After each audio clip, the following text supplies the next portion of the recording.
ಹೃದಯವು ಬೆಳಗಲು ಬದುಕದು ಮಿನುಗಲು ಸತಿ ಮನಸೊಂದೇ ಜ್ಯೋತಿ. ಕರೆದರೆ ಚೈತ್ರವ ನೆನೆದರೆ ಸ್ವರ್ಗವ ಪಡೆಯಲು ಸತಿಯೇ ಸ್ಫೂರ್ತಿ.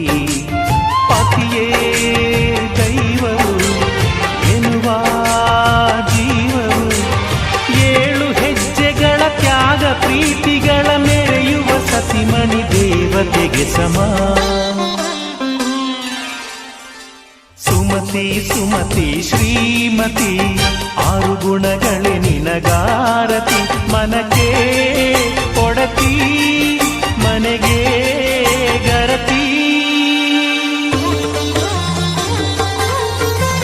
ಕಾರ್ಯೇಷು ದಾಸಿ ಕರಣೇಷು ಮಂತ್ರಿ. ಪೂಜ್ಯೇಷು ಮಾತಾ ರೂಪೇಷು ಲಕ್ಷ್ಮೀ. ಕ್ಷಮಯಾ ಧರಿತ್ರಿ ಶಯನೇಷು ರಂಭಾ.